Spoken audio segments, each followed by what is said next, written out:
पश्चिमी और उसके सहयोगी देशों से ट्रंप की अपील सामने आई है। अपने अपने वॉरशिप भेजो, ट्रंप कह रहे हैं अपने अपने वॉरशिप भेजो, होर्मुज को खोलने के लिए वॉरशिप दो, ट्रंप ने कहा। ट्रंप कह रहे हैं अपने अपने वॉरशिप भेजो अगर होर्मुज को खोलना है। यहां पर भी वही दिखाई दे रहा है जो उन्होंने नेटो के साथ किया। नेटो को भी एक समय वो ये कहने लगे कि जिसने जो जो खाया अपना अपना बिल पे करो। अब यहां पर वो ये बताने में लगे हुए हैं कि यहां से जो एनर्जी सप्लाई हो रही है उसकी ज्यादा जरूरत अमेरिका को नहीं पड़ती, तो जिनको जरूरत पड़ती है वो अपने अपने वॉरशिप भेजो, वरना ये लड़ाई हमारी अकेले की नहीं है। ट्रंप ये किस तरीके से इस पूरे मामले में अलग थलग पड़ गए हैं वो भी मैं आगे आपको दिखाने वाला हूं। अब जरा देखिए होर्मुज पर ट्रंप की नेटो को सीधी धमकी। नेटो को धमकी दे रहे हैं, वॉरशिप नहीं भेजे तो बुरे परिणाम होंगे, नेटो का भविष्य बहुत बुरा होगा, ट्रंप ने कहा। ट्रंप हमेशा से नेटो को लेकर इसी तरीके से अपनी भ्रुकुटियां टेढ़ी कर कर अभी तक चलते रहे हैं दूसरे टर्म में, और यही दिखाई दे रहा है कि एक बार फिर से उन्होंने यहां पर भी नेटो को घसीट लिया है। एक तो इसके दो डायमेंशंस मुझको दिखाई दे रहे हैं। आप जब नेटो को घसीटना चाह रहे हैं मतलब असल में आप इसको वर्ल्ड वॉर की तरफ ले जाना चाह रहे हैं, इस लड़ाई को और बड़ा करना चाह रहे हैं। और दूसरे मुझे यह दिखाई दे रहा है कि वो नेटो जिसे आपने बड़ा तुच्छ समझ लिया था, अब उसी नेटो की आपको जरूरत पड़ती दिखाई दे रही कि आओ भैया, यहां पर सीधे नहीं कह रहे हैं कि आओ यार देखो हम भी नेटो के मेंबर हैं, हमारे ऊपर मुसीबत आई हुई और तुम दूर से तमाशा देख रहे हो, आओ हमको बचाओ। अगली खबर देखिए ट्रंप की, चीन को भी सीधी धमकी, चीन तक को धमका रहे हैं, चीन का दौरा आगे टालने की धमकी दे दी। चीन होर्मुज पर कुछ नहीं कर रहा है, ट्रंप ने कहा होर्मुज को खोलने में मदद नहीं कर रहा है, और ऐसा होगा तो मैं फिर चाइना का जो आगे प्रस्तावित दौरा है वो करूंगा नहीं। चाइना को बहुत फर्क पड़ता है क्या इससे? चाइना का हो सकता है कल के दिन ये स्टेटमेंट भी आ जाए कि आप आ रहे हो तो वेलकम, नहीं तो भीड़ कम। ये जरा इसकी भी विवेचना होगी। लेकिन अगली खबर देखिए, होर्मुज में मदद की आस लगाए ट्रंप को बड़ा झटका। होर्मुज में सीमित मदद देगा ब्रिटेन, केवल 8 ब्रिटिश नौसैनिक भेजेगा। यह कहा जा रहा है कि MTXGX रे स्क्वाड्रन की छोटी सी टीम 8 लोगों की, 8 सैनिकों की भेजेगा। ऊंट के मुंह में जीरा, टीम पोर्ट माउथ से बहरीन के लिए रवाना है। ईरानी माइन से निपटने की जिम्मेदारी इनके ऊपर है। ट्रंप ने ब्रिटेन से जहाज भेजने की मांग की थी, तो ब्रिटेन ने एक टोकन प्रेजेंस अपनी दिखा दी है। जैसे कहा जाता है कि आप कहीं ना जा पाए तो गुलदस्ता भेज दें, वैसे ही इन्होंने गुलदस्ता भेज दिया है। अब ये गुलदस्ता जो है वो कितना भाता है ट्रंप को, ये आगे हम आपको बताएंगे। ऑस्ट्रेलिया होर्मुज में युद्धपोत नहीं भेजेगा। ऑस्ट्रेलिया से भी इन्होंने कहा था कि युद्धपोत भेजो। क्या कहा गया है जरा वो देखिए। ऑस्ट्रेलिया होर्मुज में युद्धपोत नहीं भेजेगा। ऑस्ट्रेलिया के मंत्री कैथरीन किंग का बयान, जहाज भेजने की कोई बात नहीं हुई है, कैथरीन किंग ने कहा। ट्रंप ने सहयोगियों से होर्मुज में मदद मांगी है।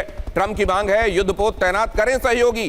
ट्रंप कह रहे हैं युद्धपोत तैनात करो, युद्धपोत तैनात करोगे तो वहां से ऑयल टैंकर सेफली निकल पाएंगे, नहीं निकल पाएंगे तो दुनिया में ऊर्जा का संकट गहराएगा। अमेरिका के पास पर्याप्त तेल है, हमको उतनी जरूरत नहीं है। अब यह दिखाने में भी लग गए हैं ट्रंप, ये लड़ाई मेरी नहीं है, लड़ाई तुम्हारी है जो मैं लड़ रहा हूं। लेकिन दुनिया क्या इसको सब्सक्राइब करेगी जब आपके ऊपर कोई डायरेक्ट थ्रेट नहीं थी, कोई डायरेक्ट खतरा नहीं था, आपने लड़ाई छेड़ दी है और अब दुनिया को कह रहे हैं मेरी लड़ाई नहीं है तुम्हारी लड़ाई है। आगे देखिए, ट्रंप की अपील पर विचार करेगा दक्षिण कोरिया। दक्षिण कोरिया ने कहा ठीक है, हम सोचते हैं हम विकल्पों पर विचार कर रहे हैं, साउथ कोरिया ने कहा।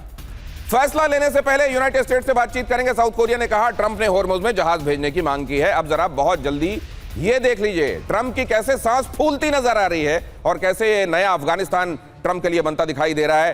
ट्रंप की सांस फूली, होर्मुज नया अफगानिस्तान है क्या? सवाल ये है। यहां पर जरा देखिए, नेटो, ब्रिटेन, जापान, ऑस्ट्रेलिया, चीन, कौन है जिससे ट्रंप मदद नहीं मांग रहे हैं? सबसे कह रहे हैं ट्रंप मदद दे दो, यहां पर पहुंचाओ किसी को। यह क्यों करना पड़ रहा है? अमेरिका जैसी ताकत को, जो अपने बूते अपनी लड़ाई लड़ने की बात करता है, उसको यहां मदद वाले पोस्चर में क्यों आना पड़ रहा है? अब जरा ये देखिए, होर्मुज स्ट्रेट में वॉरशिप भेजने को कहा जा रहा है, वॉरशिप नहीं भेजने पर धमकाया भी जा रहा है। जापान, ऑस्ट्रेलिया, चीन ने साफ इनकार कर दिया है।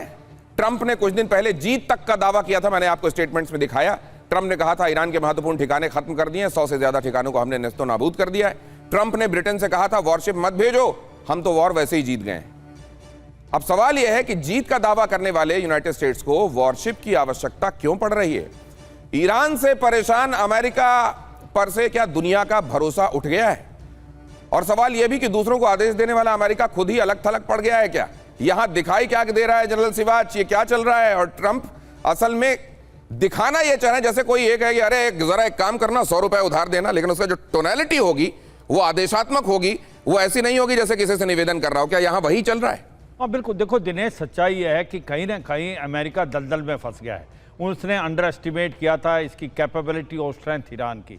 और अगर आप स्टेट ऑफ हार्मुज को देखें, ये किसी ने सोचा भी नहीं था कि ईरान स्टेट ऑफ हार्मुज बंद कर देगा, और उसको खोलना ऑलमोस्ट बहुत डिफ़िकल्ट है। उसकी 3 वजह हैं। एक तो क्योंकि वो 30 किलोमीटर के करीब चौड़ा है, उसके अंदर उसने माइंस बिछा दी हैं। उसके पास जो एक बोट है जो कि अनमैन्ड है, स्पीड बोट, और तीसरा वो ड्रोन जो हैं उसके शाही ड्रोन। अब किसी देश की इतनी हिम्मत नहीं है कि वो अपना युद्ध पोत बेचे। उनको पता है अगर आप भेजेंगे तो वो भी वहाँ पर कैजुअलिटी होगा। और अमेरिका को डर लग रहा है। अमेरिका को 2 बातें बड़ी घबराहट है। एक तो उसका 5th नेवल फ्लीट बहरान में है, उसको क्यों नहीं डिप्लॉय करता? क्यों नहीं इब्राहिम लिंकन, जिसको बुलाया गया था इसी काम के लिए, पीछे की तरफ दौड़ रहा है, वो उसको इस्तेमाल नहीं करता? क्योंकि उनको मालूम है कि यहाँ पर ईरान की इतनी ताकत और काबिलियत है कि वो आपके ऊपर भारी पड़ेगा, आपकी कैजुअलिटी होंगी। और मुझे लगता पूरा स्ट्रक्चर ही चेंज होगा। उन्होंने खर्ग जो आइलैंड है उस पर हमला किया, हाँ उसकी मिलिट्री इंस्टॉलेशन पे हमला किया है, नेवल इंस्टॉलेशन पे, मगर उसने वार्निंग दे दी ईरान ने, अगर आप हमारी जो रीढ़ की हड्डी है जहां पर हम एक्सपोर्ट करते हैं ऑयल, उस पर हमला करोगे, हम मिडिल ईस्ट के सभी की एनर्जी सेक्टर में आग लगा देंगे। मुझे लगता है पासा उल्टा पड़ गया है। आज की तारीख में जो अमेरिका है उसको एक वे आउट नहीं मिल रहा। वो चाहता है कि किसी तरीके से इस लड़ाई से निकले। ये जो बात आप कह रहे हैं जनरल सिवाज कि वे आउट नहीं मिल रहा है, भागने का रास्ता, ऐसा रास्ता कि भागने वाला ना कहलाए, रास्ता वो भागने का ही होगा, पल्लू छुड़ाने का, दामन छुड़ाने का ही होगा, लेकिन वो रास्ता नहीं मिल रहा है। खोजने की कोशिश अमेरिका की तरफ से हो रही है, और जब रास्ता नहीं मिल रहा है तो दूसरों को भी कहा जा रहा है आओ इस लड़ाई में शामिल हो जाओ। अब जरा अगर ऐसा है तो ये बात भी देखिए, यहां ये अमेरिका अपनी खुद की लड़ाई को दूसरों पर जब थोप रहा है। एक बात मैं ये समझना चाहता हूं संजय भारद्वाज सर कि नेटो को, ऑस्ट्रेलिया को, चाइना को, जिसको एड्रेस करके आज ये बातें डोनाल्ड ट्रंप की तरफ से कही जा रही हैं, किसी से पूछकर लड़ाई शुरू की थी क्या कि आप कह रहे हो कि आओ और यहां पर अपने जहाज तैनात करो? संजय भारद्वाज सर। देखिए दिनेश जी, अगर आप दुनिया को समझते हैं तो ये यथार्थवादी विश्व व्यवस्था है, और इसमें जो जिस तरफ झुकाव हो रहा है वो हो रहा है सेल्फ हेल्प सिस्टम।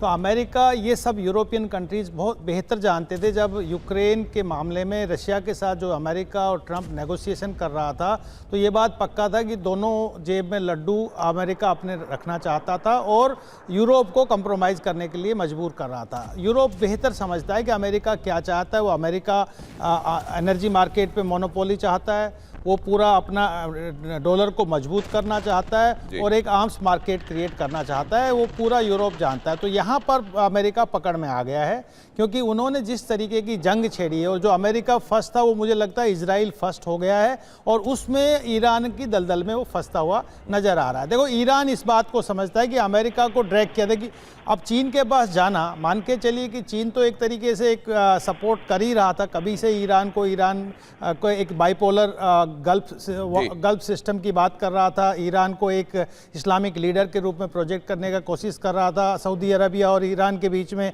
दोस्ती कराने का प्रयास कर रहा था। अब चीन को ही आप कह रहे हैं कि आप आइए और यहाँ पे हॉर्मुज का आप सिक्योरिटी दीजिए। यानी कि यहाँ तक अमेरिका और ट्रंप यहाँ तक आ चुके हैं कि वो समझ चुके हैं कि ईरान अफगानिस्तान से भी बुरा होगा।